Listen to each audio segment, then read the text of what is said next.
آپ be be عائشہ کو صدیقہ صحابہ جاؤ، تمہاری اور بات ہے، میری اور بات ہے، فاروق اعظم جو سوچتے ہیں ان کی اور بات ہے.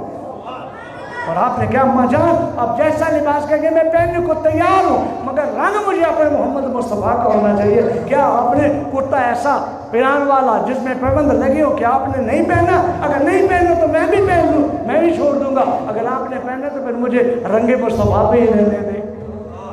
انداز بات ہے نا، یہ لوگ محبت والے. لوگ تو پاؤں ننگے کی بات کرتے ہیں. آپ جب بھی حج کر لیں گے مکہ المکرمہ مدینہ المنورہ سے مکہ المکرمہ پیدل چلے گئے، پیدل گئے وہاں جا کے حج کیا. اور جب وہاں مدینہ پاک کے پاس جا کے مکہ پاک کے پاس جا کے پہنچے، سارے ساتھی بھی ساتھ ہیں. ایک درخت کا ایک تنا تھا، اس تنے کو آپ دیکھ کے لپٹ کر رونے لگے. صحابہ آپ بچوں کی طرح بل بلا کے رو رہے ہیں. صحابہ کہتے ہیں پوچھا یا امیر المومنین کیا بات ہے، کیا بات، کیا ہوا، آپ اتنا رو رہے ہیں؟ اس درخت کھجور کے تنے کا درخت ہے، اس کے ساتھ ایسے لپٹ کے زاروں قطار رونے لگے. پوچھا بات کیا ہے؟ فرمایا یہ وہ درخت ہے جس کے نیچے میں بیٹھ کر اونٹ چرایا کرتا تھا.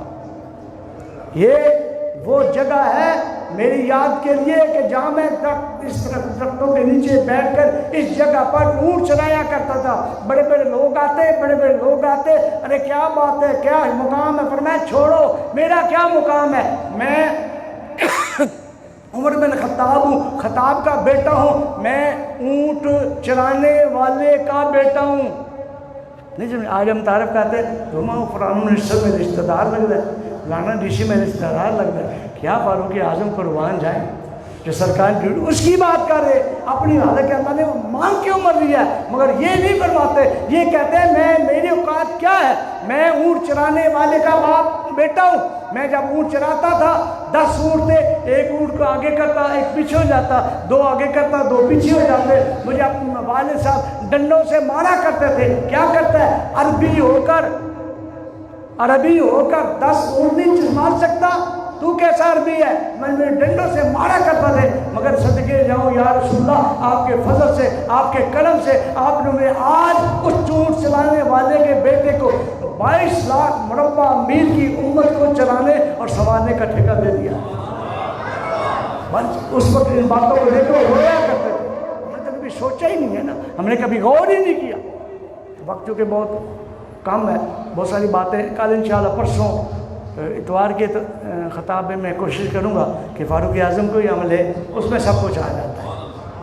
آخری بات، انتہائی عاجزی کی بات. اتنا بڑا مقام مراد رسول ہوگا. ایک مرید ہوتا ہے، ایک مراد ہوتا ہے. مرید وہ چل کے آتا ہے، مراد ہے جس کو مانگا جاتا ہے. تو آپ سمجھتے رہتے ہیں. مراد رسول ہے. آخر وقت جب آپ کا وصال ہونے لگا شہادت سے پہلے، وہ بھی آپ کو پتا بولو فیروز مجوسی نے آپ کو مسجد نبی شریف کے اندر پوچھا، وہ تیر مارا، خنجر مارا. پھر 27 ذی الحجہ کو حملہ ہوا اور 1 محرم الحرام کو آپ کی شہادت ہوئی ہے. حضرت صہیب رضی اللہ عنہ آپ کا جنازہ پڑھا ہے، وہ تاریخ میں الگ پھر بات کروں گا. تو جب آپ آخری وقت پتہ لگا کہ میں چلا جاؤں گا دنیا سے، رات کی تاریکی میں کہاں پہنچے؟ حضرت حذیفہ بن یمان رضی اللہ عنہ کے گھر پہنچے.